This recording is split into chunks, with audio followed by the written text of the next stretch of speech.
선생님 안녕하세요. 네, 여기 불 좀 켜주시겠어요?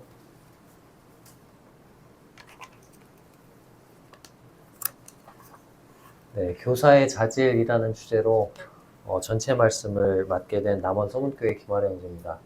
반갑습니다.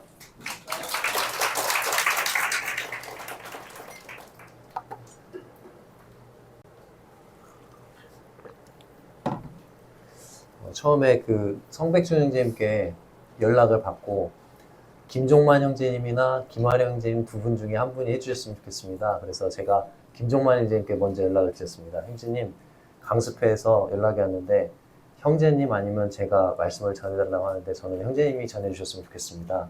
그랬더니 형제님이 저는 형제님이 전해주셨으면 좋겠습니다. 그래서 네, 맡게 됐습니다. 제가 그 교사의 자질이라는 주제로 다행히 한 1년 반 전에 우리 교회에서 자체 강습회를 한 적이 있어요. 그때 주제가 교사의 자질이었고 그때 이제 제가 교사님들 앞에서 발표를 한 적이 있어요. 근데 이제 그 강의 내용이 좋으셨던지 형제님 그거 가지고 거기다 플러스 좀 알파해서 확장을 해서 전달을 해주시면 좋겠습니다. 그렇게 말씀하시는데 제가 할 말이 없었습니다. 그래서 이렇게 서게 됐고 주일 말씀 저희 교회에서 이렇게 전하는 것보다 훨씬 더 떨리는 것 같습니다. 아이들을 가르치시는 전문가들 앞에서 서다 보니까 좀 저도 많이 떨리는 것 같습니다. 저도 주일학교를 제가 중학교 2학년 때 침례를 받고 고3까지 주일학교 교사였고 그 다음에 이제 20살이 되면서 고등학교를 졸업하고 나서부터 36까지 한 16년간을 중고등부 교사로 섬겼었고 계속 저는 중고등부 교사를 하고 싶었는데 제가 중학교 근무하거든요. 그래서 계속 하고 싶었는데 이제 교회에서 이제 앞선 인도자 형제님들이 이제 그 아이들이 이제 청년들이 되지 않았느냐. 그래서 이제 37살부터 지금까지는 청년부를 맡고 있습니다. 그러니까 어떻게 보면 계속해서 교회 학교에 몸담아 온 거죠. 제가 이제 이 교사의 자질이라는 주제로 강의를 준비하면서 참고했던 책이 있는데 그 책 이름이 교사 리바이벌이라는 책입니다. 제목이 뭐라고요? 교사 리바이벌. 리바이벌이 무슨 뜻일까요? 리바이벌 뭐 이렇게 돼 있는데 영어인가요? 제가 영어 교사입니다. 바이브가 있다. 바이브 생명, 생기란 뜻이에요. 리는 뭐죠? 다시란 뜻이잖아요. 그러니까 revive, 생기를 불어넣다는 뜻이죠. 생명을 불어넣다. 그게 리바이벌인 거죠. 근데 그거를 우리나라에서는 리바이벌을 뭐로 번역하냐면 부흥으로 번역합니다. 그러니까 부흥이라는 게 뭐예요, 그러니까? 약간 생기를 잃어버렸을 때 거기에 다시 생기를 불어넣는 거거든요. 그게 리바이벌이거든요. 근데 제가 성경을 이렇게 쭉 묵상하면서 부흥이란 게 도대체 뭘까 보면은 부흥이란 게 별다른 게 아니에요. 하나님이 원래 의도하신 그 모습, 그것으로 돌아가는 게 부흥이더라고요. 그 성경에 보면 여러 가지 왕들이 종교개혁을 단행하잖아요. 그 종교개혁을 단행할 때마다 그들이 돌아갔던 게 뭡니까? 잊혀지고 곁길로 찾고 가는 거죠. 그러다가 어떻게 해요? 생명력을 잃어버리죠. 왕국이. 그러다가 이제 하나님의 말씀, 율법책을 발견하는 거예요. 그리고 그 율법책의 내용으로 다시 돌아가는 것. 원래 하나님이 정하신 위치, 하나님이 우리에게 바라시는 모습, 교사로서 이런 모습이어야 한다고 하나님께서 성경에서 보여주시는 그 원리들에서 우리가 벗어나 있을 때 그것에서 벗어나 있을 때 그것으로 다시 원래 위치로 돌아가는 것. 그래서 생명력을 다시 회복하는 것. 그것이 부흥이더라고요. 그리고 그게 리바이벌인 거죠. 그래서 그 교사 리바이벌이라는 게 그런 그 책을 좀 이렇게 내용이 너무 좋아서 나중에 혹시 이제 이 강의가 끝나고 돌아가시면 교사 리바이벌이라는 책자를 구입하셔서 쭉 처음부터 끝까지 읽어보시면 좋을 것 같습니다. 너무 내용이 주옥 같거든요. 근데 이제 저는 그것을 여기 지금 10페이지 정도에다가 지금 약간 요약 정리해서 성도님들과 좀 나누기를 원하는데, 아무튼 리바이벌, 부흥이라는 게 별것이 아니다. 하나님께서 의도하셨던 본래 모습으로 돌아가는 것, 그리고 그 본래 모습으로 돌아가는 것에는 그냥 하나님이 우리에게 보여주시는 그 원리들, 기본기에 충실한 것이더라고요. 그래서 제가 드리고자 하는 말씀도 교사의 자질, 뭔가 막 거창한 게 아니고 기본기 뭐예요? 말씀과 기도죠. 그래서 첫 번째와 두 번째 소주제가 말씀의 사람, 그 다음에 기도의 사람입니다. 세 번째, 네 번째는 좀 더 부수적인 거고요. 교재를 지금 종이 교재, 저는 이제 약간 종이에 익숙한 세대다 보니 교재는 받으신 거죠, PDF로. 근데 이제 휴대폰 작은 화면으로 보시는 거죠. 네, 일단은 받으셨으니까 거기 들어가면을 보시면 교회 학교 현장에서 가장 중요한 것, 그리고 가장 절실한 것이 뭘까요? 교회 학교 환경 조성일까요? 아, 형제님들, 저희 그 학생회에 분반실이 없어요. 그리고 분반실이 너무 추워요. 너무 더워요. 벽걸이 에어컨이 필요해요. 또, 다른 교회 갔더니 풋살장이 있더라고요. 그런 거 좀 만들어 주시면 좋겠어요. 그런 교회 학교 환경 조성일까요? 아니면 체계적인 공과 교재일까요? 지금 청년회에서는 TE 교재라고 해서 전에 예수 그리스도의 생애, 셰퍼드 라이프, 그런 거 공부했었고, 요즘은 바울 서신이라는 책자를 공부하고 있는데 참 좋습니다, 교재가. 밀스톤 공과, 주일학교 학생회에서 사용할 수 있는 그런 교재들, 카피시 교재 들어보셨어요? 네, 그런 교재들이 지금 있죠. 제가 처음 중고등부를 맡을 때만 해도 그런 교재가 있었을까요? 없었을까요? 없었어요. 그냥 죽이 되든 밥이 되든 교사가 그냥 라면을 끓여서라도 그 성경을 가지고만 요리를 해서 아이들에게 먹을거리를 제공을 해야 했던 그런 시절이었거든요. 체계적인 공과 교재일까? 아니면 교회 학교 현장에서 가장 중요하고 절실한 게 잘 짜여진 프로그램일까? 지금이야 이제 다른 여러 주일학교나 학생회 연간 계획표라는 게 딱 있죠. 어딘가 교회 보면 붙어 있죠. 네. 근데 그전에는 그런 게 있었을까요? 동료 교사들도 몇 명 없었다고요, 그때는. 그래서 그냥 주먹 하나 불끈 쥐고 그냥 이번 주 하나 하기도 바쁜 거예요. 다음 주? 다음 달? 이런 계획을 짤 그런 새도 없는 거죠. 근데 지금은 너무나 잘 짜져 있죠. 연간 계획표가 딱 나옵니다. 11월부터 벌써 교사들 배치가 끝나고요. 다 그렇게 완료가 되죠. 자, 물론 그런 것들, 환경 조성, 체계적인 공과 교재, 그 다음에 잘 짜여진 프로그램, 이런 것들도 중요하지만 한 명의 어린 영혼이 거듭나게 하고 하나님의 진리로 가르쳐서 하나님의 사람으로 세워가는데 그런 요소들이 과연 결정적이냐 하는 거예요. 아니라는 거죠. 가장 결정적인 요소가 뭡니까? 교회 학교 현장에서 가장 절실한 것 뭡니까? 네, 한 사람의 헌신된 교사라는 것입니다. 헌신된 교사 한 사람. 예수 그리스도의 사랑을 가슴에 품은 교사 한 사람이 가장 중요하다는 것이죠. 예수님이 제자들을 교육하던 당시의 환경은 너무나도 열악했습니다. 예수님께는 제자들을 가르칠 분반실도 없었어요. 체계적인 공과 교재도 없었습니다. 그러나 예수님 자신이 헌신된 교사이셨죠. 하나님의 사랑을 가슴에 품은 교사이셨습니다. 그 결과로 예수님은 자신의 학생들을 12사도로 그리고 하나님의 사람들로 세우셨습니다. 그래서 가장 중요한 건 뭐다? 네, 헌신된 교사 한 사람이다라는 것을 말씀드리고 싶고요. 그래서 이번 시간에 이제 교사의 자질이란 주제로 말씀을 드릴 텐데 교사의 자질 4가지를 말씀드릴 겁니다. 첫 번째는 진리의 사람, 교사와 말씀 생활. 두 번째로는 기도의 사람, 교사와 기도 생활. 세 번째로는 독서의 사람, 교사와 독서 생활. 그리고 네 번째로 동역의 사랑, 교사와 동료 사랑, 이런 소주제들로 말씀을 드리고자 합니다. 먼저 첫 번째 소주제인 진리의 사람, 교사와 말씀 생활. 그 교사 리바이럴이라는 책자에 이런 문구가 있더라고요. 진리를 담고 진리를 가르치는 교사가 되십시오. 그리고 단지 성경 지식에서만 선생이 되지 말고 그것을 실천하며 사는 삶에서도 스승이 되어야 합니다.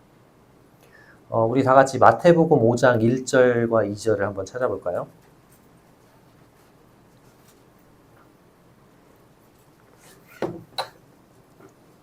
마태복음 5장 1절과 2절입니다.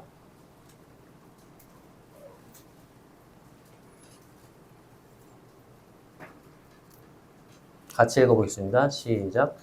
예수께서 무리를 보시고 산에 올라가 앉으시니 제자들이 나온지라 입을 열어 가르쳐 이르시되. 네. 마태복음 5장부터 뭐가 시작되죠? 산상수훈이 시작되죠. 1절에 보면은 예수께서 무리를 보시고 어디에 올라가세요? 네, 산에 올라가서 앉으십니다. 그리고 나서 산에 올라가 앉으셨는데 제자들이 나왔을 때 2절에 보면 입을 열어 가르쳐 이르시되 이렇게 돼 있어요. 그러면서 5장, 6장, 7장에 걸쳐서 제가 가진 성경을 보면 빨간색으로 도배가 돼 있어요. 예수님이 직접 하신 말씀이죠. 그래서 빨간색으로 쭉 돼 있습니다. 예수님이 입을 열어 가르쳐 이르시되 이렇게 돼 있는데 입을 예수님이 여시자 그 댐 있죠, 댐. 댐은 뭘 가두죠? 물을 가두잖아요. 그러다가 그 댐 문을 탁 열면 어떻게 돼요? 물이 엄청나게 쏟아져 나오는 거잖아요. 가득 담겨있던 물이. 그런 것처럼 예수님이 입을 여시자 산상수훈을 비롯한 진리의 말씀들이 터져 나왔다는 거죠. 자, 여기서 우리 자신에게 질문. 나의 입이 열릴 때는 어떤 말들이 터져 나오나요? 예수님처럼 하나님의 진리의 말씀들이 막 터져 나오는 그런 물이 가득 담긴, 진리의 말씀이 가득 담긴 댐인지, 아니면 세상 사람들과 다를 바 없는 그런 말들이 막 쏟아져 나오지는 않는지 한번 생각해 보면 좋겠습니다. 제가 거기 어떤 공과 공부 시간이라고 예를 들어놨는데, 이제 어떤 공과 공부 시간에 선생님이 이렇게 얘기하는 거예요. 얘들아, 아침 일찍 교회 나오느라 아침도 못 먹었지? 이리 와서 선생님이 만들어 온 샌드위치 먹고 공과 공부 시작하자. 아이들을 위해서 샌드위치를 만들어 오는 선생님 대단해요? 안 대단해요? 저는 별로 아무것도 안 사가는데 이분은 샌드위치를 사온 것도 아니고 만들어 왔대요. 대단한 거죠. 그렇게 해서 20분이 지나갑니다. 그 다음에 우리 지난주에 친구들이 어떻게 지냈는지 나눠보자. 근데 그 나누는데 시간이 얼마가 지나가요? 30분이 지나가는 거죠. 물론 서로에 대한 근황 토크, 이 친구가 지금 어떤 상태인지 파악하는 거 중요해요? 안 중요해요? 중요합니다. 제가 이제 청년의 시간에 그 바울 서신, 이 공부하는 거에 너무 심취한 나머지 막 바울 서신 그 공과 교재만 막 나갔더니 청년들이 얘기를 하는 거예요. 형제님, 저희 삶도 좀 나눌 수 있게 좀 근황 토크 좀 이런 것 좀 넣었으면 좋겠습니다. 그래가지고 했어요. 근데 근황 토크의 전체 시간에 몇 프로나 쓸까요, 제가? 네, 근황 토크 1분씩 돌아가면서 말합니다. 그렇게 해가지고 한 10분 안에 끝냅니다. 그리고 나머지 1시간에서 1시간 20분은 뭘 써요? 네, 공과 공부에 쓴다고요. 근데 이 선생님은 지금 근황 토크에 얼마를 쓰고 있어요? 1시간 중에? 네, 절반을 썼죠. 30분. 샌드위치 먹는데 20분 썼죠. 이제 10분 동안 공과 공부를 할 수 있어요, 없어요? 없으니까 이제 이런 얘기를 합니다. 얘들아, 우리 모두 손잡고 서로를 위해 기도하고 공과 공부를 마치자. 공과 공부 했어요, 안 했어요? 안 했어요. 서로를 위해 기도하는 거 중요해요, 안 중요해요? 중요하죠. 근데 이렇게 얘기하는 거죠. 공과는 다음 주에, 이번 주에 못한 과까지 2과를 한꺼번에 하기로 하자. 다음 주에 어떤 일이 생길까요? 공과 공부 2과를 다 할 수 있을까요? 네, 또 샌드위치를 먹겠죠. 그리고 또 근황 토크 하겠죠.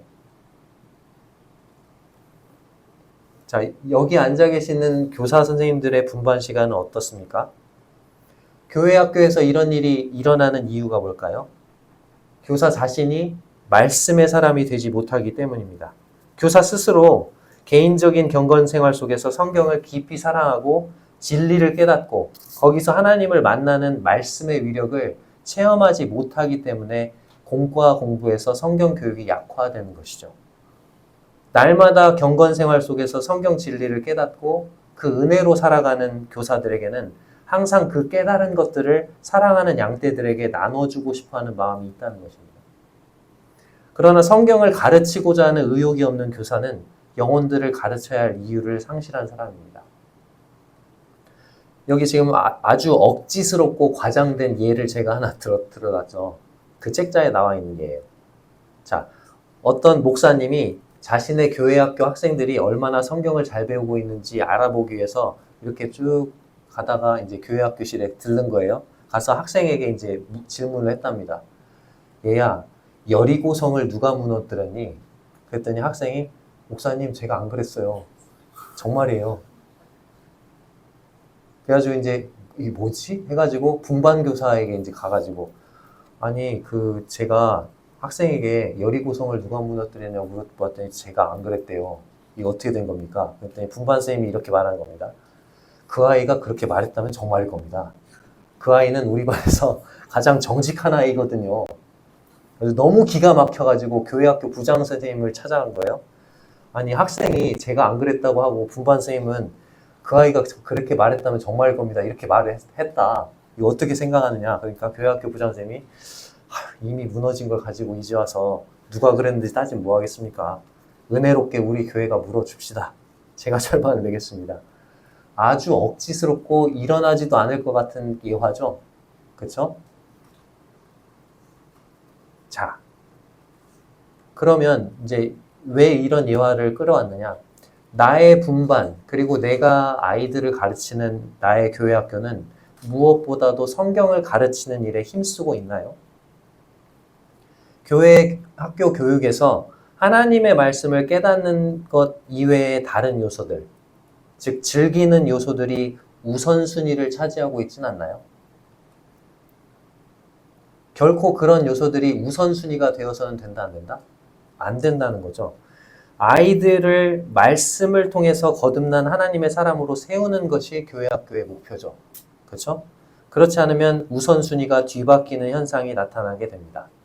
물론 교회 학교에는 친교 및 교제를 위한 오락적인 요소, 또 이벤트성 문화 행사가 어느 정도는 필요합니다. 하지만 교회 학교는 하나님의 진리를 깨닫게 하는 요소가 항상 우선시 되어야 합니다.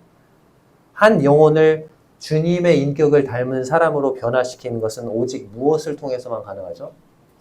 네, 말씀을 통해서만 가능하기 때문에 그렇습니다. 우리 다 같이 베드로전서 1장 23절을 보겠습니다. 베드로전서 1장 23절입니다.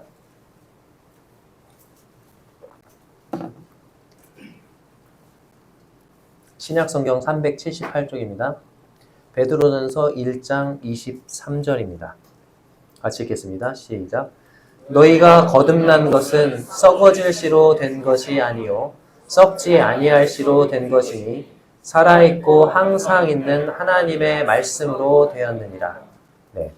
영혼을 거듭나게 하는 것은 오직 무엇으로만 된다고 말씀하시죠? 하나님의 말씀으로.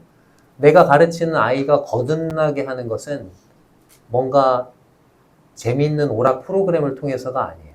물론 그런 것들이 교회로 이렇게 연결되게 하는 연결고리가 될 수는 있지만 그 아이를 궁극적으로 거듭나게 할 수 있는, 그렇게 변화시킬 수 있는 능력이 있는 것은 오직 뭡니까?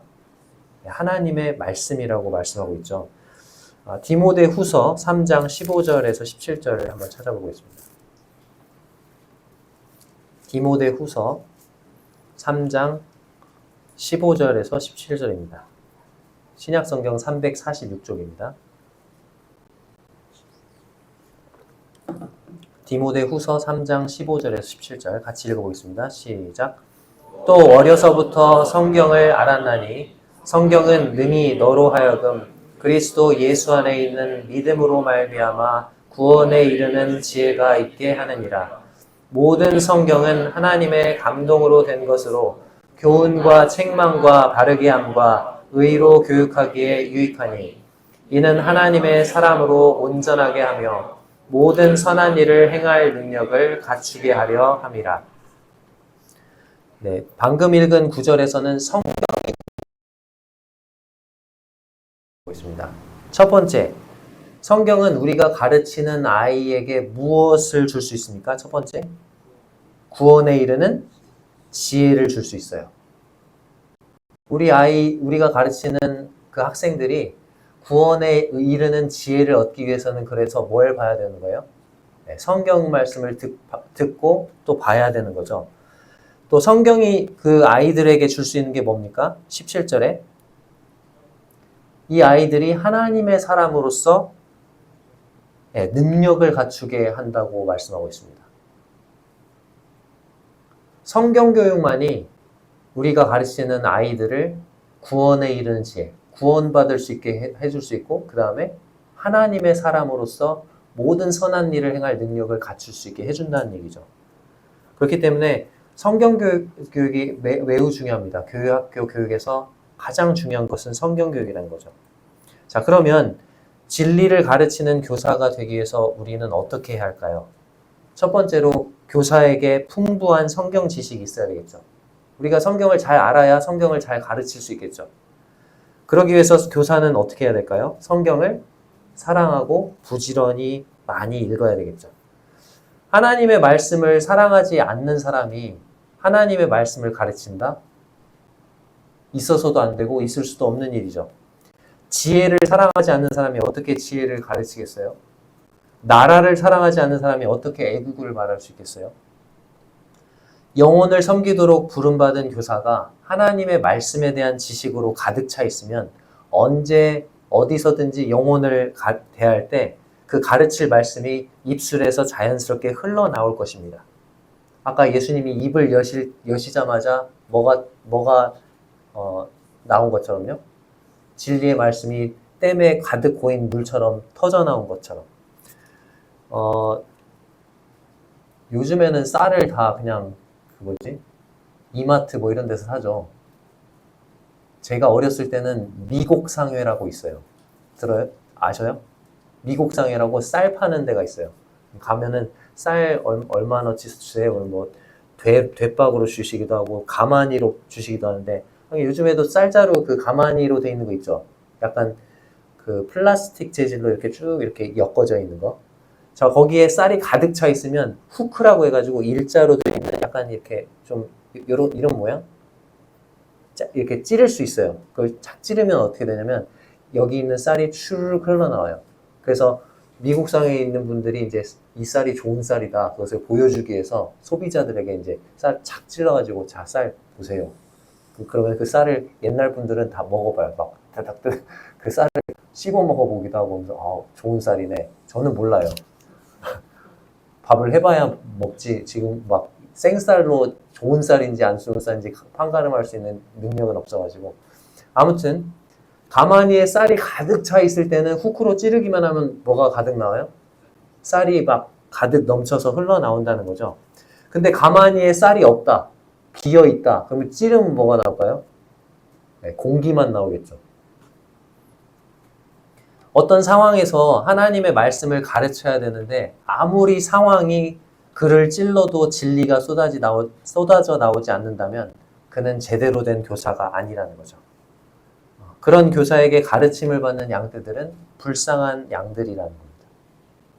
그 양떼들은 늘 배고프고 목마르고 아무리 오랫동안 그 목자를 따라다닌다고 해도 영적인 필요가 채워지지 못하고 또 상처를 치유받지 못한 채 살아갈 것입니다.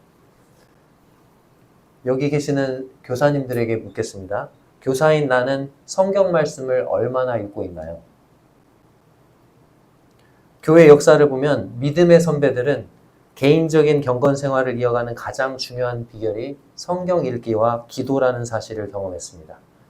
그렇기 때문에 복음으로 영혼을 구원하고 진리의 말씀을 통해서 온전한 신앙인으로 세우도록 부름받은 교사에게 성경을 사랑하는 생활은 참으로 중요합니다. 자, 두 번째, 진리를 가르치는 교사가 되기 위해서 어떻게 해야 되는가? 두 번째는 성경을 깊이 묵상하는 습관을 들여야 됩니다. 성경을 그냥 무작정 쭉 읽어 나가는 그런 통독만으로는 경건 생활이 충분하지 않죠.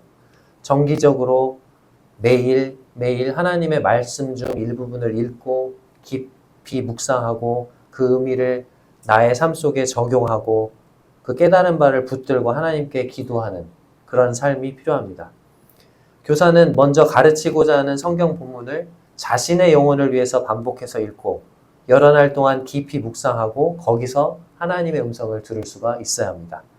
그래서 그 말씀에 담긴 하나님의 말씀을 깨닫고 그 말씀을 통해서 자기가 새로워짐을 경험할 때 비로소 하나님의 말씀을 더욱 생생하게 자신의 인격을 통해서 아이들에게 증거할 수 있을 것입니다.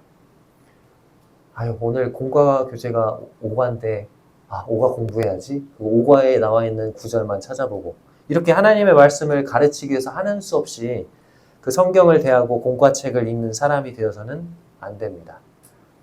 가르치고자 하는 성경 공부 교재의 문제를 풀어서 답을 다는 것만으로 가르칠 준비가 끝났다고 생각해서는 안 됩니다. 가르치기 위해서가 아니라 스스로 가르침을 받기 위해서 성경 앞에 서야 합니다. 말씀을 깊이 묵상한 교사들은 성경을 친밀하게 가르칠 수가 있죠. 반대로 말씀을 가르칠 때 잘 모르는 남의 이야기, 딴 사람 얘기를 하는 것 같이 말하는 교사는 성경 말씀에 대한 깊은 묵상이 부족하다는 것을 드러내는 것입니다. 하나님의 말씀을 가르칠 때 나타나는 강한 성령의 역사도 역시 묵상을 통해서 이끌어낸 확신 있는 가르침이 있을 때 가능합니다. 자, 이제 세 번째로 성경 말씀대로 살기 위해서 애써야 합니다. 무릎 꿇는 마음이 없이 객관적인 사색이나 탐구의 대상으로 성경을 배우고 가르치는 것은 매우 심각한 문제입니다. 우리는 하나님을 경외하는 마음으로 진리를 실천할 때 말씀의 참뜻을 이해하게 돼요. 그러니까 아이들을 가르치기 위해서만 성경을 묵상하고 공부하고 그래서는 안 된다는 거죠. 성경을 통해서 먼저 교사 자신이 어떻게 해야 돼요?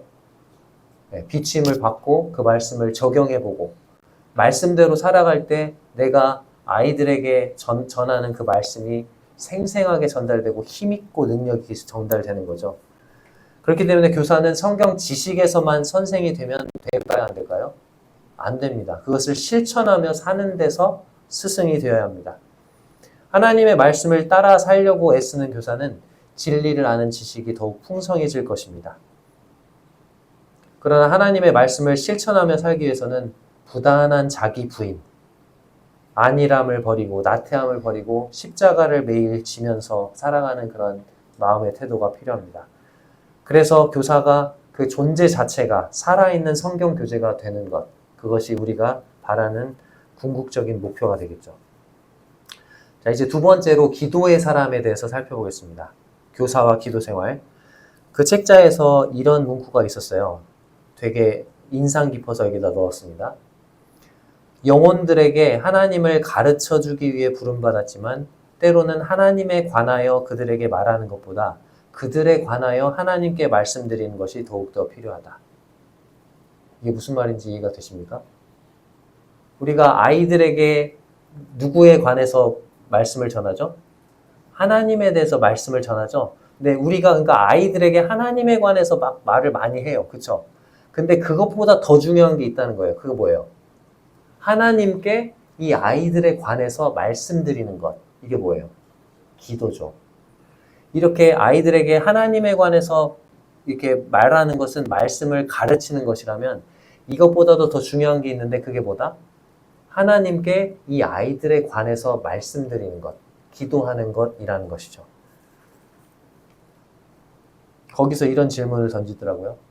나는 교사로서 하나님께 얼마나 그들에 관하여 말씀드리는가? 첫 번째로 기도는 보이지 않는 섬김입니다. 여러분들이 이제 다른 교회를 방문하시고 그러면 주일학교나 학생회실도 가보고 막 그때 하는 프로그램들을 보잖아요. 와, 이 교회 참 잘하고 있다. 그 모습만 보고 판단하기 쉬워요. 근데 교회 학교의 성패, 이거는 그 시간, 주일학교 시간, 학생회 시간, 그것만 봐서는 될까요? 안 될까요? 안 돼요. 그거는 빙산의 일각에 불과한 것입니다. 실제로 그 교회 학교의 성패는 어디에 달려 있을까요? 그렇게 보이게 드러나는 부분이 아니고 보이지 않는 그 시간들에 더 달려 있다는 거예요. 일주일 내내 그 교사의 삶이 어떠했는지를 봐야 된다는 거죠.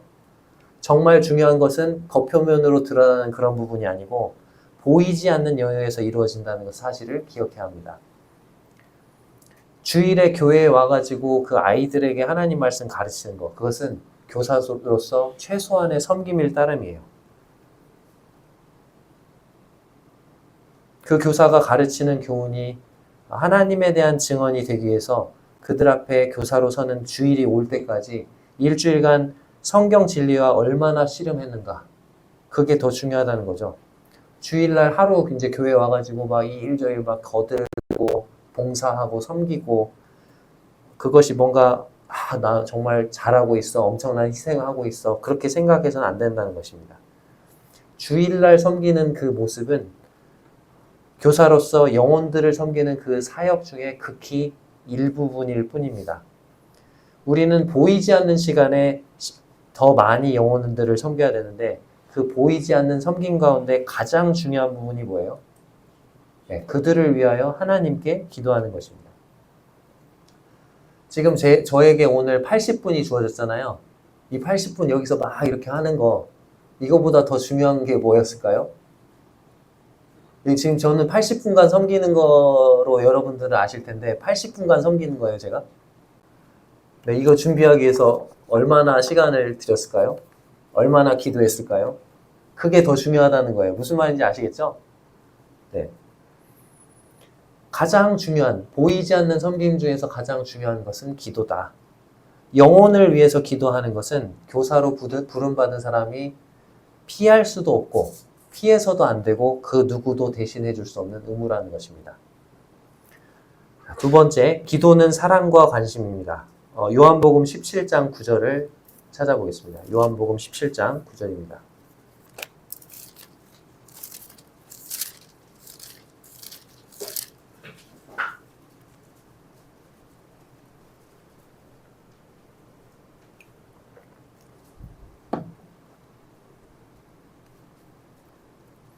요한복음 17장 9절 같이 읽겠습니다. 시작. 내가 그들을 위하여 비옵나니 내가 비옵는 것은 세상을 위함이 아니요 내게 주신 자들을 위함이니라. 그들은 아버지의 것이로소이다. 네, 요한복음 17장이 어떤 장면이신지 아세요? 네, 십자가를 앞에 두고 이제 체포되시기 전에 예수님께서 대제사장처럼 남겨지게 될 그 제자들을 위해서 기도하시는 장면입니다. 17장을 보면은 빨간색으로 완전 도배가 되어 있죠. 17장 전체가 얼마나 기도하실 내용이 많으셨는지 이렇게 남겨질 제자들을 위해서 기도를 하시고 계세요. 정말 많은 말씀이에요. 히브리서 5장 7절에도 이렇게 나와 있습니다. 그는 육체에 계실 때 자기를 죽음에서 능히 구원하실 이에게 심한 통곡과 눈물로 간구와 소원을 올렸고 그의 경건하심으로 말미암아 들으심을 얻었습니다. 죽음을 눈앞에 둔 상황에서 예수님은 두고 떠나가야 하는 그 사랑하는 양떼들, 그 제자들을 향한 연민과 사랑으로 가득 차 있었어요. 그런 상황에서 주님이 하실 수 있는 일이 뭐였어요? 네, 그들을 위해서 눈물로 기도하시는 것이었습니다. 교사로서 자신에게 맡겨진 영혼들을 위해서 기도하지 않는 이유, 그것은 사랑이 부족하기 때문이 아닌가 싶습니다. 하나님의 사랑으로 영혼을 사랑하면 그들을 위해서 하나님께 빌고 싶은 마음이 생겨나는 법이죠. 교사로서 영혼을 섬기는 우리는 그들을 위하여 기도하는 일에 얼마나 쉽게 게을러집니까? 영혼을 향한 사랑은 그 영혼에 대한 관심을 갖게 하고 그 영혼의 필요를 구체적으로 살피게 합니다. 그리고 하나님 앞에서 그들을 위해서 기도할 때 더 실제적이고 더 구체적으로 기도하게 되죠. 이렇게 기도하지 않을 겁니다. 주님, 저희 반에 그 아이들이 3명인 거 아시죠? 걔네들 잘 믿게 해주세요. 끝. 이렇게 기도하지 않을 거예요. 그 아이들을 만나서 상담하고 이 아이들이 어떤 게 믿는데 장애가 되고 실제적으로 하나님 이 아이들 부모님들이 믿지 않습니다. 아이들이 교회 나오지 못하도록 막고 있습니다. 그 부모님들의 마음을 붙잡아 주시고 변화시켜 주셔서 하나님의 말씀 앞에 나올 수 있도록 해주세요. 이 아이가 지금 진화론 때문에 하나님의 말씀을 잘 받아들이고 있지 못합니다. 그 막혀있는 부분들이 뚫릴 수 있도록, 그래서 하나님의 말씀이 그 아이들의 마음속에, 마이의 마음속에 들어갈 수 있도록 기도해 주세요. 이렇게 구체적으로 기도할 것입니다.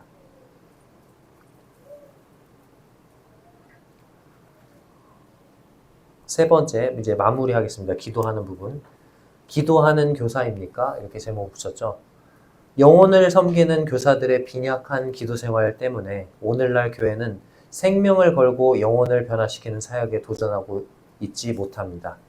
그래서 오늘날 교회 교육은 하나님의 능력보다는 인간의 제도를 더 의지하고 진리의 말씀보다는 사람의 방법을 더 믿는 것 같습니다. 기도의 능력이 부족하니까 여러 가지 프로그램에 의지하고 여러 가지 뭔가 공과 교재에 의지하고 매달리고 그러는 것 같아요. 우리가 성경을 가르치는 것은 우리의 인간의 지혜로 하는 것이 아니고 하나님의 성령의 능력으로 해야 된다는 거죠. 그리고 우리가 가르치는 그 평범한 가르침이 그 아이들을 변화시킬 수 있는 능력의 힘으로 바뀔 수 있는 그것은 기도를 통해서라는 것입니다. 이 자리에 계신 분들은 교사이십니까? 네. 그 앞에 기도하는 이라는 수식어가 붙는 교사님들이 되셨으면 좋겠습니다. 기도하는 교사. 그리스도께서 맡겨주신 영혼들의 이름을 부르면서 아픈 가슴을 부여안고 눈물로 기도하는 교사. 그것이 주님이 이 땅에 계실 때 제자들을 위해서 하셨던 모습이 아닐까요? 그 모습을 닮은 우리 교사 형제자매들이 되셨으면 좋겠습니다. 자, 이제 세 번째 소주제로 넘어가겠습니다. 독서의 사람, 교사와 독서 생활입니다. 교사의 마음에 성경 진리가 살아있다면 책을 많이 읽는 것이 성경을 가르치는 데 풍성함을 더해준다. 또한 독서는 교사의 영혼에 열정과 사랑, 섬김과 헌신을 품게 한다. 그러면서 여기서 이 책자에서 이런 질문을 던지더라고요. 나는 1년에 책을 몇 권 읽는가? 책 몇 권이나 읽으세요? 여러분들? 나는 성경만 읽어요. 이게 좋은 걸까요? 뒤에서 나옵니다. 독서의 유익. 그리스도인들이 책을 가까이 해야 되는 세 가지 이유가 그 책자에 제시되어 있더라고요. 첫 번째는 인간과 세상에 대한 정보를 제공받기 위해, 두 번째는 성경에 관한 지식을 습득하기 위해, 세 번째는 거룩한 감화를 받아 더욱 경건하고 헌신된 삶을 살기 위해. 두 번째, 교사로서 독서 생활이 필수적인 세 가지 이유는 성경 교사로서 진리를 가르치는 방법에 익숙해지기 위해서. 하나님께 아이들을 성경을 어떻게 효과적으로 가르칠지 그런 책자들이 많이 나와 있잖아요. 그런 책자를 통해서 가르쳐야 될 내용을 풍부하게 소유하기 위해, 그리고 말씀을 가르칠 때 영혼들에게 감화를 줄 수 있는 능력을 발전시키기 위해. 성경에 여러 가지 좋은 그런 예화집들도 많죠. 세 번째, 신앙서적의 유익. 다른 신앙서적은 전혀 읽지 않고 성경만 읽는 사람들은 성경은 안 읽고 신앙서적만 읽는 사람과 마찬가지로 건강하지 못하답니다. 그러니까 성경만 읽는 것도 안 좋고 신앙서적만 읽는 것도 어때요? 안 좋은 거죠. 성경은 밥이라면 신앙서적은 뭐다? 반찬이란 거죠. 좋은 반찬은 밥을 많이 먹도록 해주죠. 맞죠? 그러니까 좋은 신앙서적은 성경을 더 많이 읽도록 해준다는 거예요. 밥만 먹고 반찬에는 손도 안 대고, 또는 밥에는 손도 안 대고 반찬만 먹는다. 그러면 균형 있는 식단이 아니겠죠. 건강해질 수 없겠죠. 성경을 읽는데 잘 안 깨달아지고 팍팍해질 때는 뭘 읽는 게 도움이 될까요? 네, 신앙서적을 읽는 것이 도움이 되는 것입니다. 그러면서 내 마음이 촉촉하게 말씀에 젖어들고 회복되고, 그리고 하나님의 말씀으로 돌아가고 싶은 마음이 들게 되는 거죠. 그게 신앙서적의 유익이에요.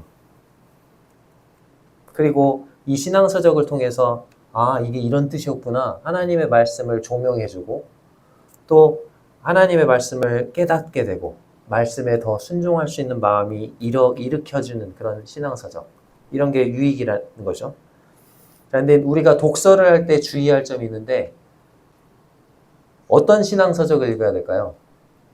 모든 신앙서적, 시중에 나와 있는 모든 신앙서적이 유익할까요? 유익하지 않은 것도 있다는 것입니다. 우리는 우리의 경건에 도움을 주고 교사로서의 삶에 풍성함을 더해줄 책을 골라서 읽어야 합니다. 어떤 사람이 이렇게 말했어요. 첫 번째 저자의 책을 읽고 나니까 너무 통쾌해서 기립박수를 치고 싶었습니다. 근데 그 다음 저자의 책을 읽고 나니까 무릎을 꿇고 기도하고 싶어졌습니다. 자, 어떤 책이 더 좋은 책일까요? 첫 번째 책, 두 번째 책. 네, 두 번째 책. 첫 번째 책도 물론 좋은 책이죠. 명쾌하게 이렇게 말씀을 풀어서 설명해 주다니. 이런 책도 좋은 책입니다. 근데 더 좋은 책은 그 책을 읽고 하나님 앞에 갑자기 이렇게 무릎 꿇고 싶어지는, 하나님의 말씀을 더 읽고 싶어지는 그런 책.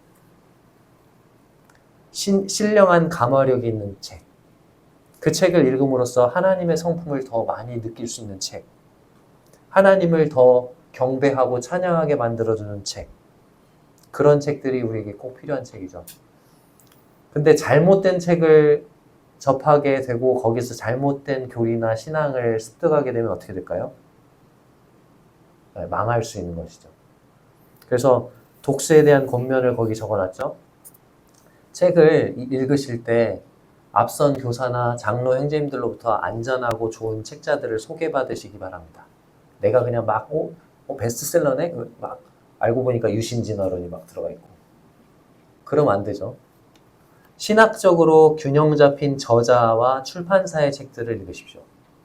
그리고 가장 좋은 책 읽기는 혼자 그냥 책 읽는 게 아니고 혼자만 막 파고들다 보면 엉뚱한 데로 갈 수 있어요. 치우칠 수 있어요. 그러지 말고 책을 함께 공동 구매해서 책을 함께 읽고 저는 이런 걸 느꼈어요. 이런 걸 느꼈어요. 이렇게 나누는. 그래서 서로가 이해한 바를 나누면서 서로의 그 읽은 부분에 대해서 점검할 수 있는, 이상하게 깨닫거나 이상하게 가지 않았는지 그런 것들이 중요합니다.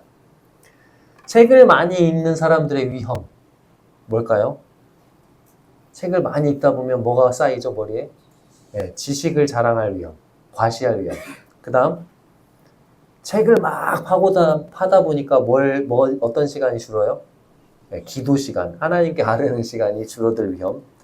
그리고 즐거움을 위한 독서만 하게 될 위험. 우리가 이 신앙서적을 읽는 이유가 뭐예요? 하나님의 성품을 더 담고 하나님을 더 섬기기 위한 그런 태도를 위해서 하는 건데 그냥 어떤 지식적인 즐거움을 위해서 독서를 하게 될 위험. 그리고 말씀을 가르칠 때 그냥 그 책에서 읽은 그 내용으로 그 모든 것들을 때울 위험. 독서는 진리를 전달할 도구일 뿐이죠. 그죠? 진리 자체가 더 중요한 거죠. 하나님의 말씀 자체가. 자, 독서의 유형에는 3가지가 있는데요. 첫 번째, 주제별 읽기. 어떤 신앙과 관련된 특별한 주제나 특정한 진리, 그것을 깊숙이 다루는 주제별 읽기가 있고, 저자별 읽기. 어떤 영감이 있는 그런 또 깊이 있는 신앙의 깊이가 있는 저자들이 쓴 책들을, 그 사람이 쓴 책들을 시리즈로 읽는 거죠. 그 다음에 3번째는 신앙 전기 읽기. 여러 가지 신앙 전기들이 있죠. 아이언사이드의 생애, 또 허드슨 테일러의 생애, 조지 뮬러의 일기, 이런 식으로 여러 가지 그런 신앙 전기들을 읽다 보면 이 사람도 어떻게 그렇게 했을까? 나도 하나님께 이 사람들처럼 쓰임 받고 싶다. 하나님을 향한 열정과 사랑 어떻게 그렇게 가질 수 있을까? 그들의 섬김과 헌신을 담고 싶은 마음이 생기는 거죠. 그래서 도전을 받게 됩니다. 자, 이제 4번째로 마지막으로 동역의 사람, 교사와 동료 사랑에 대해서 살펴보겠습니다. 거기 이런 문구가 있더라고요. 서로 하나님을 사랑하도록 격려하고 영혼들에게 진리를 가르침으로써 이루고 싶은 거룩한 공동체의 모습을 교사들의 모임 안에서 먼저 이루어 가야 한다. 자, 가장 중요한 부분이 뭐예요? 교사들의 모임에서 먼저 이루어 가야 한다. 아이들에게는 하나님의 사랑에 대해서 막 가르치는데 교사들이 서로 막 다퉈, 미워해. 그런 모습을 아이들에게 막 보여줘. 형제님 어떻게 그럴 수, 아이들 앞에서 교사들이 그렇게 막 그런 모습 보여주면은 그 교사가 가르치는 하나님의 사랑을 아이들이 받아들일까요? 안 받아들일까요? 네, 못 받아들인 거죠. 서로 하나님을 사랑하도록 격려하고 영혼들에게 진리를 가르침으로써 이루고 싶은 거룩한 공동체의 모습을 먼저 어디서? 네, 교사들의 모임 안에서 이루어 가야 한다는 거죠. 존 웨슬리는 이렇게 말했습니다. 진심으로 하나님을 섬기기 원하십니까? 그렇다면 신앙의 동지들을 찾으십시오. 성경은 혼자 믿는 종교에 대해서는 아는 바가 없습니다. 우리가 믿는 기독교는 혼자 믿는 종교인가요? 아니죠. 신앙의 공동체에 관한 종교죠. 맞죠? 로마서 16장 3절 4절을 찾아서 읽어보겠습니다. 로마서 16장 3절 4절입니다.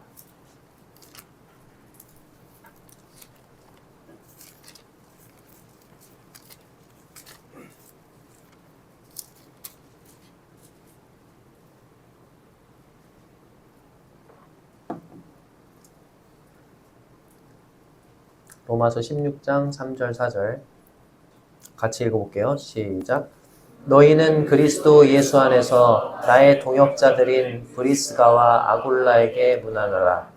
그들은 내 목숨을 위하여 자기들의 목까지도 내놓았나니 나뿐 아니라 이방인의 모든 교회도 그들에게 감사하느니라.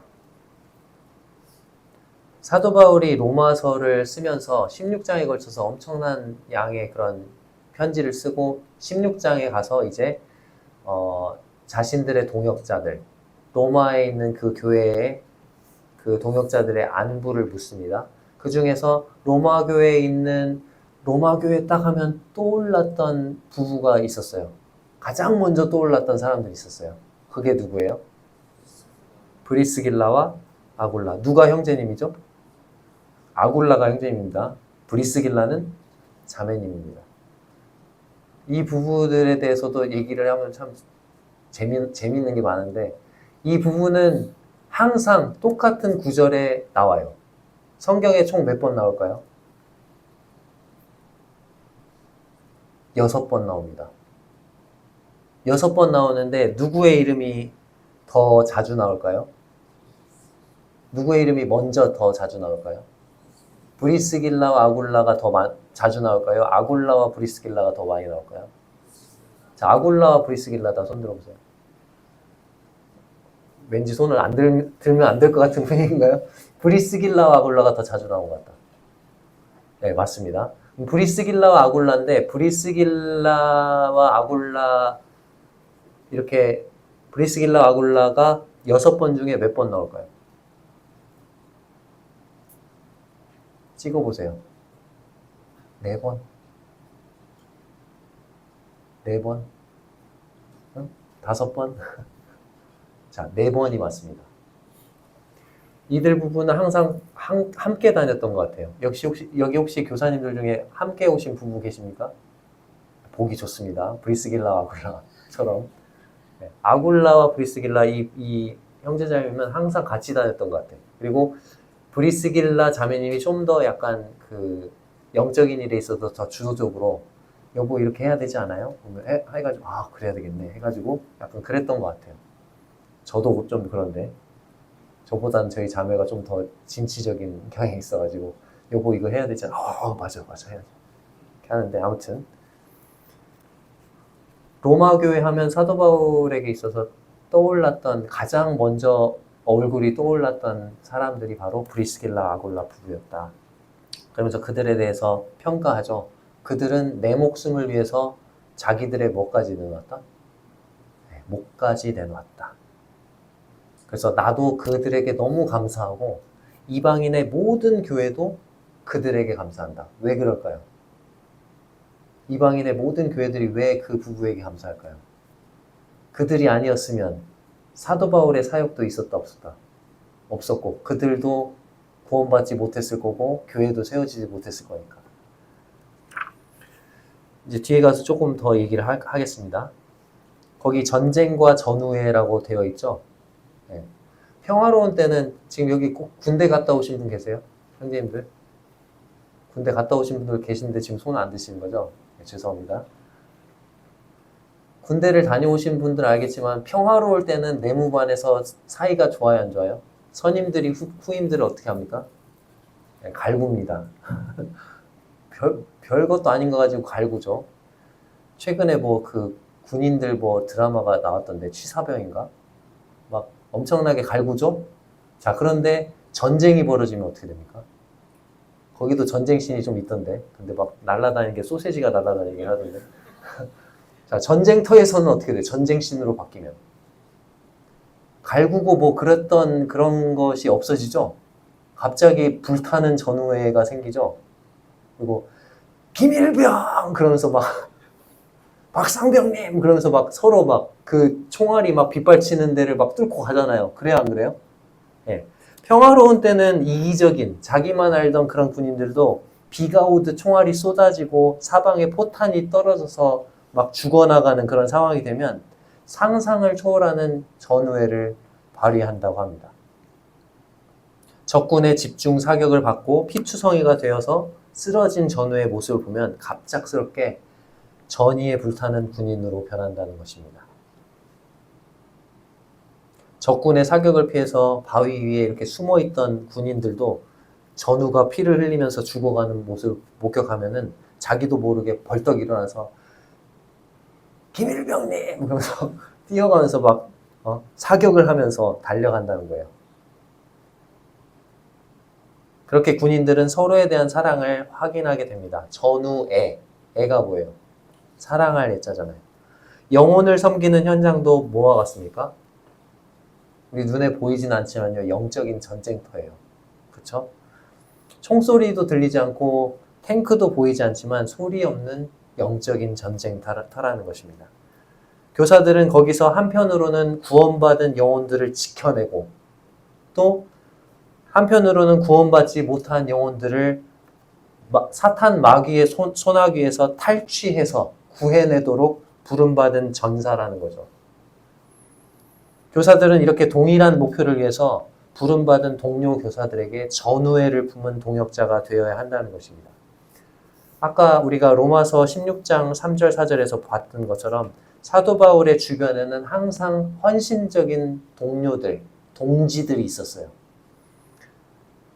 아까 브리스길라 아굴라가 사도 바울을 위해서 자신의 목이라도 내놓았다 이렇게 되어 있는데 어떻게 그렇게 자신의 목을 내놓았을까요? 이들이 사도 바울을 좋아해서 사도 바울이란 그 개인 한 사람에게 매료돼서 그랬을까요?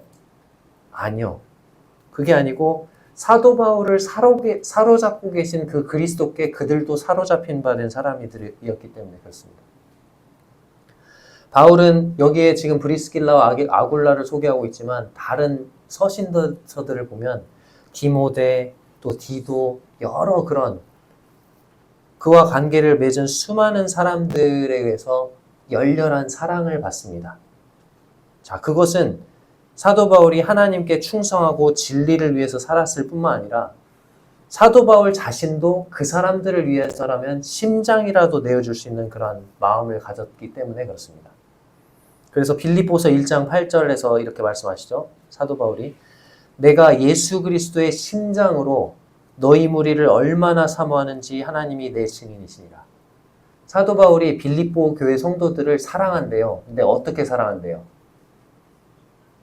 내 심장으로 사랑한대요? 예수 그리스도의 심장으로 사랑한대요? 예수 그리스도의 심장으로 사랑한대요. 얼마나 큰 사랑으로 빌립보 성도들 사랑하는지. 사도 바울이 오네시모를 만나서 오네시모가 구원받고 이제 오네시모를 빌레몬에게 돌려보내죠. 그러면서 사도 바울이 뭐라고 말합니까? 빌레몬에게 이 오네시모는 내 신복이라. 신복이라 이것이 다른 번역 성경에는 쉬운 성경이나 이런 데는 뭐라고 되냐면 그는 나의 심장이다. 내가 심장과 같이 아끼는 사람이다. 그렇게 사랑을 쏟는 사람이라는 거죠. 그래서 사도 바울 역시 그들을 위해서 그렇게 사랑했고 그들을 위해서 심장이라도 내어줄 수 있는 사람이었고 사도 바울 주변에 있었던 동역자들 역시 그러한 사랑으로 사도 바울을 사랑했고 그를 위해 목이라도 내놓았던 것이죠. 자, 한번 이제 생각해 보십시기 바랍니다. 나는 내 옆에 있는 동료들, 내 옆에 있는 함께 같은 부서에서 섬기고 있는 교사들을 어떻게 대하십니까? 그렇게 사랑하시나요? 생일 챙겨주시나요? 그 집에 찾아가시나요? 뭐 그 성도님이 갑자기 아팠어. 그래서 교회 안 와. 그러면 전화하시나요? 코로나 걸렸어. 그럼 뭐라도 보내주나요? 표정이 안 좋아. 그러면 뭐 무슨 일 있어요? 같이 밥이라도 먹게요. 밥 먹으면서 그 사람의 고충을 들어주시나요? 고충을 듣고 내가 도와줄 수 있는 부분이 있으면 도와주시나요?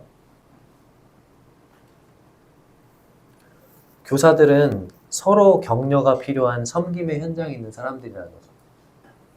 영혼을 돌보는 이 일은 쉬운 일이 아니에요. 그러다 보니까 이 일을 하다가 낙심에 빠지기가 쉽습니다. 그리고 적절한 자극과 도전을 받지 않으면 나태해지기 쉬운 게 또 이런 섬김의 일이죠. 아이들을 섬기는 일. 그렇게 되면은 그 섬김은 하나님 앞에서 사랑의 가격으로 섬기는 봉사가 아니라 마지못해서 하는 의무 또는 무의식적으로 아무렇게나 행하는 일상적인 사무가 되어버리고 맙니다. 따라서 교사들은 한편으로는 하나님과의 관계에서 충만한 진리의 감화와 성령의 은혜 속에서 살아가야 돼요. 하나님과의 친밀한 교제를 통해서 날마다 하나님으로부터 능력을 덧입어야 돼요. 또 한편으로는 사랑하는 옆에 있는 동료 교사들로부터 신령한 도전과 경건한 자극을 받을 수 있어야 합니다.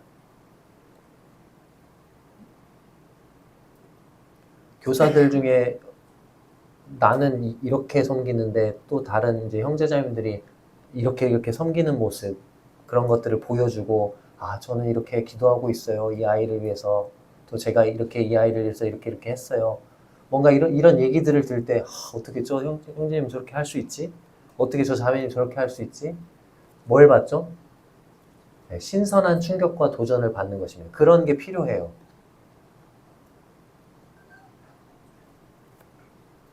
교사들이 함께 모여서 교제하고 내가 하나님 말씀 읽다 보니까 이 말씀이 저에게 도전이 되었어요. 이런 것들을 나누시고 또 요즘 주일학교 이 아이 상태가 어때요? 또 그런 상태에 대해서 나누고 그러면서 그런 필요가 있었군요. 안타깝네요. 같이 기도합시다.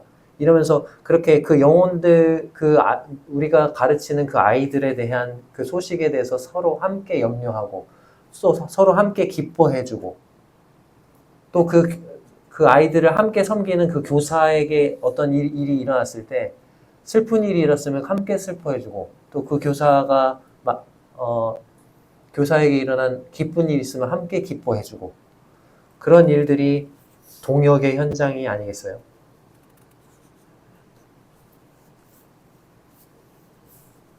자, 마지막 뜨거운 동료의 3번 이렇게 되어 있는데 지금 바로 내 옆에서 섬기는 교사가 지금 어떤 상황인지도 모르고 그냥 내 할 일만 하면 됐지. 우리 반만 잘 나가면 돼. 저쪽 내가 믿음 반이라면 믿음 반만 잘 되면 돼. 사랑반은 어떻게 되는지 별로 신경도 안 쓰고. 그런 것을 하나님 기뻐하실까요? 그게 아니라는 거죠. 네. 교사는 하나님을 너무나 사랑하기 때문에 그분이 사랑하신 영혼들을 위해서 목숨을 내놓은 사람입니다. 그리고 우리는 그 일을 혼자 하는 게 아니고 사랑하는 동료 교사들과 함께 하는 사람들이에요. 내 옆에 함께 섬기는 동료 교사들이 없으면 어떻게 될까요? 그 아이들을 섬기는 일을 누가 다 해야 돼요? 내가 혼자 다 해야 되는 거예요. 그러니까 이 동료 교사들을 내 옆에 이렇게 두신 것에 대해서 하나님께 감사해야 됩니다. 우리는. 그리고 그 동료 교사들을 위해서 기도해야 돼요. 그 동료 교사들의 필요를 우리가 채워주고 돌아봐주고 함께 함께 격려해주고 그럴 필요가 있다는 것입니다. 만약에 그분들이 우리 옆에 없었다. 얼마나 힘들고 고달프겠어요. 이 사역하는 일이.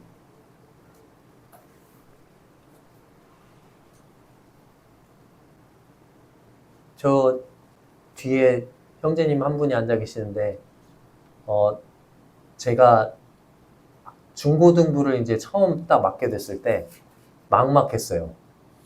원래 이제 안병환 형제님이 맡고 계셨거든요. 중고등부를. 중고등부를 맡고 계셨는데 선교를 나가셔야 된대요. 그러면서 저한테 그 당시 제가 30살이 안 됐었습니다. 중고등부를 통째로 다 그걸 총책임을 맡으라는 거예요. 그래가지고 어떻게 하지? 그럴 때 한 형제님 가정이 오셨습니다. 남원에. 얼마나 감사했는지 몰라요. 그 가정이 있었기 때문에 할 수 있었습니다. 그래서 날마다 우리 집 아니면 그 형제님 가정에서 모였어요. 어떻게 해야 될까요? 그래서 처음으로 그때 연간 계획표라는 걸 짜봤습니다. 그리고 아이들을 위해서 기도하고 이 아이들이 구원받을 수 있도록 기도하고 이 아이들이 하나님의 사람으로 우리 교회의 일꾼으로 성장할 수 있기를 기도하고 또 그 아이들에게 뭘 가르쳐야 될지를 연구하고 함께 고민하고 함께 슬퍼하고 함께 기뻐하고 그런 일들을 해왔어요.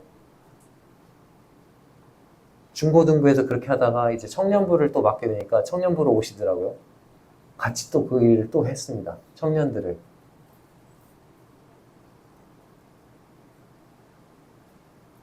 동료 교사들이 우리 옆에 없다면 우리는 너무나도 힘들고 고달프게 그 일을 혼자 감당을 해야 될 것입니다. 변화하지 않는 그 영혼들을 데리고 씨름하고 마음이 많이 지쳐있고 그런 동료 교사들을 위해서 기도해 주시기 바랍니다. 나의 동료 교사들에게 지치지 않는 열정과 끈기를 주시도록 하나님께 기도해 주시기 바랍니다. 그를 위로해 주시기 바랍니다. 그리고 주님의 말씀으로 그들을 격려해 주시기 바랍니다. 형제님, 갈라디아에서 6장에 이렇게 나와 있잖아요. 우리가 선을 행하되 낙심하지 말지니 포기하지 아니하면 때가 이름에 거두리라. 그렇게 말씀하셨잖아요. 그렇게 격려해 주시기 바랍니다. 동료 교사들을 서로 사랑해 주십시오. 피를 나눈 형제처럼. 실제로 우리는 피를 나눈 형제 자매들 아닙니까? 예수 그리스도의 피. 내가 가진 소유와 재물로 그 다른 교사를 섬기시기 바랍니다. 그들이 보람을 느끼는 일에 함께 기뻐해 주시고 섬기는 과정에서 느끼는 고통과 아픔을 함께 하시기 바랍니다. 그리고 내 옆에 있는 동역자, 함께 섬기는 동료 교사를 사랑의 눈으로 봐주시기 바랍니다. 오해와 다툼과 미움의 질투의 마음으로 바라보지 마시고 사랑의 마음으로. 혹시 내 옆에 있는 동료 교사를 미워하거나 원망하는 마음을 품고 있다면 이것은 우리가 사탄의 술책에 넘어간 거예요.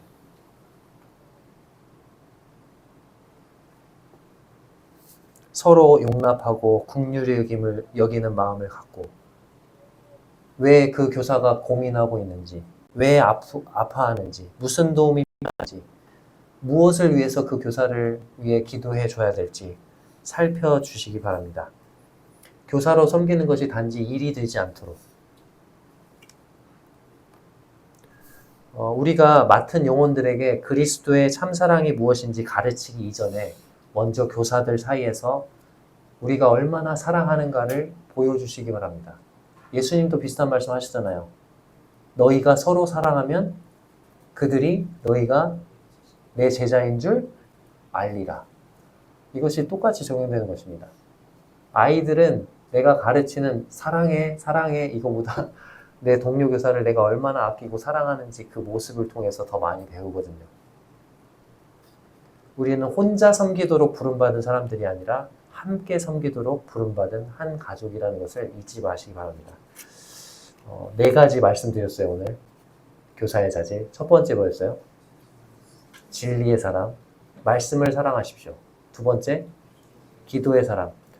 우리가 아이들에게 하나님에 관해서 이렇게 말을 전하는 것보다 더 중요한 게 있다고 그랬죠?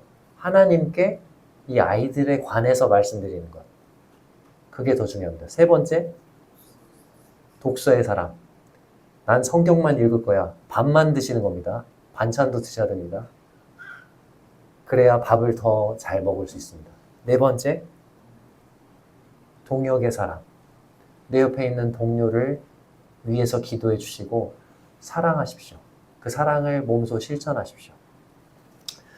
마지막으로 김명식이라는 그 CCM 가수가 부른 아름다운 꿈이라는 노래가 있어요. 찬양이 있어요. 아세요? 그 찬양의 가사가 너무 감동이 돼서 이 마지막에 넣었습니다. 제가 읽어드리고 마치겠습니다. 주님, 나에겐 꿈이 있어요. 아이들 눈 속에서 당신 모습 보기 원해요. 비록 지금은 장난감이 전부라고 생각하지만 언젠가 당신 바라보며 모든 걸 버리겠죠. 이 아이들에게 하나님 나라가 주어지는 그날에는 내 나이마나 힘 없을지라도 내 꿈이 현실로 되었기에 기쁘게 눈 감을 수 있어요. 주님, 나에겐 꿈이 있어요. 당신 앞에 서게 되는 그날에 이 아이들이 나의 증인 되어주는 그런 아름다운 꿈. 이 아이들에게 하나님 나라가 주어지는 그날에는 내 나이 많아 힘없을지라도 내 꿈이 현실로 되었기에 기쁘게 눈 감을 수 있어요. 이와 같은 아름다운 꿈을 품으시는 우리 사랑하는 교사 형제자매들 되시기 바라면서 오늘 말씀 마치겠습니다. 감사합니다.